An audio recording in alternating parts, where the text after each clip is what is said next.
মানুষকে ঠিক ততটাই প্রশ্রয় দেওয়া উচিত যতটা প্রশ্রয়ে সে যোগ্য।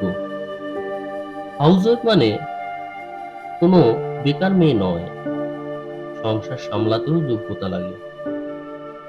গুছিয়ে যারা মিথ্যা কথা বলতে জানে সমাজে, তারাই সবার প্রয়োজন হয়ে থাকে। অভিমান আর অভিনয়, এই দুইটা বোঝা বড্ড কঠিন। হারতে হলে তাহলে এমন ভাবে হারো যেন সে জিতে গিয়েও পস্তায়। ভালো আছি বলতে হয়, ভালো নেই বললে নিজেরই ক্ষতি হয়। পৃথিবীতে সবাই টাকার পাগল, টাকা ছাড়া বাবা মাও ভালোবাসে না।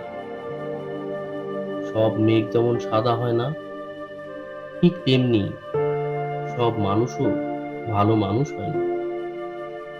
যে বুঝেও বুঝতে চায় না, তাকে কেউ কোনোদিন বোঝাতে পারবে না। নিম পাতার রসকে যতই মিষ্টি দাও না কেন, সে তেতোই থাকবে। কিছু মানুষ আছে যাদের সাথে যতই ভালো ব্যবহার করো না কেন, তারা মানুষকে অসম্মান করবে।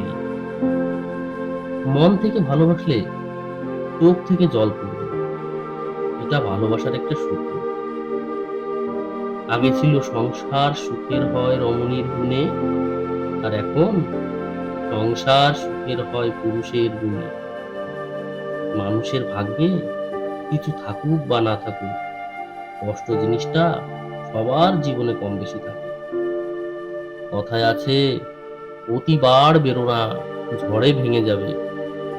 অতি ছোট হইও না, ছাগলে মুড়ে খাবে। রাতে যাদের তাড়াতাড়ি ঘুম আসে, তাদের মতো সুখী খুব কম মানুষই আছে। কখন কার দরজায় কাকে দাঁড়াতে হবে তা সৃষ্টিকর্তা ভালোই জানেন। অতএব কোনো মানুষের সাথেই খারাপ ব্যবহার করা উচিত নয়। বৃষ্টি না পড়লে বোঝা যায় না ছাতায় কোথায় ছিদ্র আছে, তেমনি খারাপ সময় না আসলে বোঝা যায় না কার মনে কি আছে।